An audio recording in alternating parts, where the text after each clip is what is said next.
Hello दोस्तों, मेरा नाम है आदर्श गुप्ता और हमारे चैनल गुप्ता जी फाइनेंस वाले में आपका हार्दिक स्वागत है। तो आज हम बात करने वाले हैं ईपीएफ यानी कि एम्प्लॉय प्रोविडेंट फंड के बारे में। और मुझे पूरा भरोसा है कि इस वीडियो को देखने के बाद ईपीएफ रिलेटेड आपकी सारी क्वेरीज दूर हो जाएंगी। और फिर भी अगर आपका कोई डाउट्स रह जाता है ईपीएफ से रिलेटेड तो हमें कमेंट करके ज़रूर बताएं, हम उसको सॉल्व करने का पूरा प्रयास करेंगे। तो आइए शुरू करते हैं। ईपीएफ, जिसको जनरल भाषा में हम लोग पीएफ भी बोल देते हैं, इसको सुनकर आपके दिमाग में कई तरह के सवाल आते होंगे। नंबर 1, ईपीएफ क्या होता है।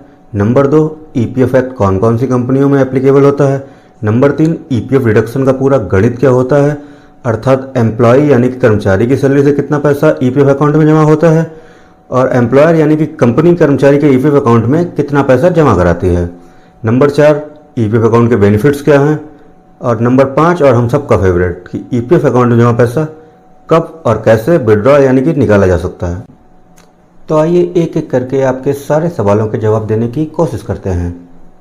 लेकिन उससे पहले मैं आपको एक बात बता दूं कि ये वीडियो थोड़ी सी लंबी हो सकती है, तो प्लीज़ इसको अंत तक जरूर देखें। ईपीएफ यानी कि एम्प्लॉय प्रोविडेंट फंड एक गवर्नमेंट बैक्ड स्कीम है जो कि employees miscellaneous and provident act 1952 के अंतर्गत शुरू की गई थी। और इसको ministry of labour and employment government of India govern करती है। तो दूसरे शब्दों में हम ये कह सकते हैं कि यह एक सरकारी स्कीम है और पूरी तरह से सुरक्षित है। तो अब बढ़ते हैं अपने दूसरे क्वेश्चन की तरफ कि ईपीएफ कौन कौन सी कंपनियों पर एप्लीकेबल होता है। तो इसका सीधा सा जवाब है कि जिन भी कंपनियों में 20 या 20 से ज़्यादा कर्मचारी हैं वहाँ पर ईपीएफ एक्ट लागू होगा और वो ईपीएफ रिलेटेड सारे कंप्लायंसेस पूरे करेंगे। लेकिन अगर किसी भी कंपनी ने एक बार ईपीएफ एक्ट में रजिस्ट्रेशन करा लिया तो फिर चाहे उसके एम्प्लॉय 20 से कम ही क्यों न रह जाएं, पर उसको ईपीएफ रिलेटेड सारे कंप्लायंसेस पूरे करने रहते हैं और ईपीएफ हर कर्मचारी का जमा कराना रहता है। तो अब बढ़ते हैं अपने अगले क्वेश्चन की तरफ कि ईपीएफ डिडक्शन का कैलकुलेशन क्या होता है। ईपीएफ डिडक्शन की कैलकुलेशन समझने के लिए हमें ईपीएफ का एक मेन रूल जान लेना बहुत आवश्यक होता है कि अगर यदि किसी कर्मचारी की सैलरी 15,000 या उससे कम होती है तब तो उसकी सैलरी पर ईपीएफ काटना अनिवार्य रहता है। लेकिन अगर यदि किसी कर्मचारी की सैलरी 15,000 से ज़्यादा होती है तो उसकी सैलरी पर ईपीएफ काटना अनिवार्य नहीं रहता है। इसी रूल को ध्यान में रखते हुए ज़्यादातर कंपनियां मिनिमम ईपीएफ का ऑप्शन ऑप्ट करती हैं। अर्थात यदि किसी कर्मचारी की सैलरी 15,000 से कम है तब तो उसकी कम सैलरी पर ही ईपीएफ कटेगा। लेकिन अगर यदि किसी कर्मचारी की सैलरी 15,000 से अधिक भी रहती है लेकिन ईपीएफ सिर्फ 15,000 पर ही कटता है, जो कि मिनिमम कंपलसरी सैलरी होती है ईपीएफ एप्लीकेबिलिटी के लिए। जनरली ईपीएफ अकाउंट कैलकुलेशन में दो तरह के अकाउंट मेंटेन किए जाते हैं। Number 1 EPF, number 2 EPS. EPF यानी एम्प्लॉय प्रोविडेंट फंड और ईपीएस यानी एम्प्लॉय पेंशन स्कीम। कर्मचारी की सैलरी से जो 12% कटता है वो पूरा का पूरा ईपीएफ अकाउंट में चला जाता है। लेकिन कंपनी जो 12% पे करती है उसमें से 3.67% ईपीएफ की तरफ जाता है और 8.33% ईपीएस की तरफ जाता है।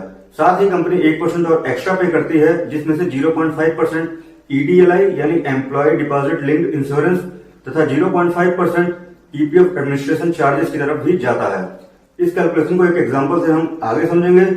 लेकिन तब तक अगर आपको हमारा ये वीडियो पसंद आ रहा हो तो इस वीडियो को लाइक करें, साथ ही हमारे चैनल गुप्ता जी फाइनेंस वाले को तुरंत सब्सक्राइब करें। कुछ कंपनियां फुल सैलरी पर भी ईपीएफ डिडक्शन ऑफर करती हैं, पर उस कैलकुलेशन को हम अगले वीडियो में समझेंगे। अभी इस वीडियो में हम कुछ एग्जांपल्स की मदद से मिनिमम ईपीएफ की कैलकुलेशन सीखेंगे। माना एक कर्मचारी रमेश एक कंपनी में काम करता है जहां उसकी सैलरी 12,000 रुपये है।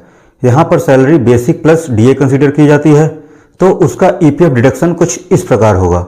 12,000 पर रमेश का कंट्रीब्यूशन अर्थात 12,000 का 12% होगा, जो कि हुआ 1,440 रुपये। ये पूरा का पूरा अमाउंट ईपीएफ में चला जाएगा।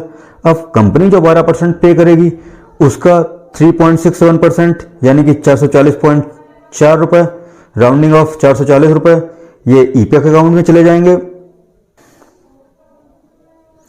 और 8.33% ऑफ 12,000 यानी कि 999.6 रुपये, राउंडिंग ऑफ 1,000 रुपये ईपीएस अकाउंट में चले जाएंगे। साथ ही कंपनी 1% एक्स्ट्रा पे करेगी जो कि 0.5% यानी कि 60 रुपये ईडीएलआई और एडमिनिस्ट्रेशन चार्जेस ऑफ ईपीएफ की तरफ जाएंगे।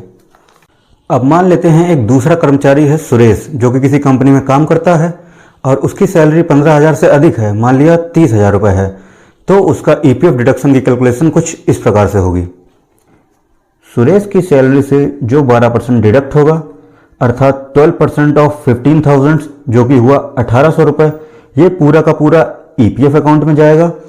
कंपनी जो 12% ऑफ 15,000 यानी 1,800 रुपये पे करेगी, वो इस फार्मूला के हिसाब से 550 और 1,250 क्रमशः ईपीएफ और ईपीएस में चला जाएगा।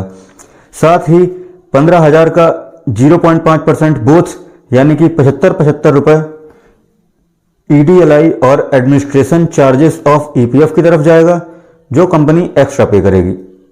तो अब बढ़ते हैं अपने नेक्स्ट क्वेश्चन की तरफ कि ईपीएफ के बेनिफिट्स क्या हैं। तो वैसे तो ईपीएफ के कई सारे बेनिफिट्स हैं, लेकिन कुछ मेन बेनिफिट्स इस प्रकार हैं। नंबर 1, ये एक गवर्नमेंट स्कीम है, तो हमारा पैसा बिल्कुल सेफ रहता है। साथ ही इसमें ब्याज भी मिलता है, जो हर quarter ministry of finance decide करती है, पर मोस्टली ये पीपीएफ से 1% ज़्यादा ही होता है। करंट ईपीएफ इंटरेस्ट 8.1% चल रहा है। नंबर 2, ईपीएफ एक ट्रिपल कैटेगरी में आता है। ट्रिपल मतलब एग्जेम्प्ट एग्जेम्प्ट एग्जेम्प्ट, अर्थात ईपीएफ अकाउंट में जमा किया गया पैसा। नंबर 2, ईपीएफ अकाउंट में जमा इंटरेस्ट। और नंबर 3, ईपीएफ अकाउंट में रिटायरमेंट के बाद मिला कुल पैसा। तीनों पर ही कोई भी टैक्स नहीं लगता है। साथ ही हम आईटीआर भरते समय ईपीएफ कंट्रीब्यूशन का डिडक्शन भी ले सकते हैं एटीसी के अंतर्गत। नंबर 3, ईपीएफ डिडक्शन की कैलकुलेशन करते समय हमने देखा था कि कंपनी 0.5% ईडीएलआई के प्रीमियम में भी कंट्रीब्यूट करती है, जिसकी वजह से ईपीएफ अकाउंट होल्डर को एक लाइफ इंश्योरेंस की सुविधा भी मिलती है। अर्थात अगर ईपीएफ अकाउंट होल्डर की मृत्यु हो जाती है तो उसको मैक्सिमम 7 लाख तक का इंश्योरेंस मिल सकता है, जिसकी कैलकुलेशन हम अगले वीडियो में डिस्कस करेंगे। ईपीएफ डिडक्शन की कैलकुलेशन में हमने देखा था कि कंपनी की कंट्रीब्यूशन का 8.33% ईपीएस यानी एम्प्लॉय पेंशन स्कीम में जा रहा था, जिसकी वजह से ईपीएफ अकाउंट होल्डर को 58 वर्ष की उम्र के बाद पेंशन के रूप में भी कुछ पैसा मिलने लगता है, जिसकी कैलकुलेशन हम अगले वीडियो में समझेंगे। अब बढ़ते हैं हम सबके फेवरेट क्वेश्चन की तरफ कि ईपीएफ अकाउंट में जमा पैसा कब और कैसे निकाला जा सकता है। तो इसका सिंपल सा जवाब है कि ईपीएफ अकाउंट में जमा पैसा पूरा का पूरा पैसा सिर्फ 2 कंडीशंस में ही निकाला जा सकता है, या तो रिटायरमेंट पे जो कि 58 वर्ष की उम्र में कंसीडर किया जाता है, या फिर नौकरी छोड़ने पर 2 महीने के बाद आप ईपीएफ अकाउंट में जमा पूरा का पूरा पैसा निकाल सकते हैं। लेकिन कुछ इमरजेंसीज में आप ईपीएफ अकाउंट में जमा पैसे का कुछ भाग भी विड्रॉ कर सकते हैं, जैसे कि मेडिकल इमरजेंसी हो गई, उच्च शिक्षा के लिए आप निकाल सकते हैं, घर के कंस्ट्रक्शन के लिए निकाल सकते हैं, नया घर खरीदने के लिए निकाल सकते हैं, शादी के लिए या अपने परिवार में किसी की शादी है तो उसके लिए भी आप कुछ पैसा पार्शियली विड्रॉल कर सकते हैं। अब पैसे निकालने का प्रोसेस क्या होता है, तो इसका सिंपल सा प्रोसेस है। आपको ईपीएफओ की वेबसाइट पे जाके ऑनलाइन मेंबर पोर्टल पे जाके लॉगिन करना है, वहाँ से विड्रॉल रिक्वेस्ट डालनी है। 10 से लेके 22 दिन तक आपका जितना भी पैसा आप विड्रॉ कर सकते हैं उतना पैसा आपके अकाउंट में आ जाएगा। तो दोस्तों, यह थी ईपीएफ के बारे में पूरी जानकारी।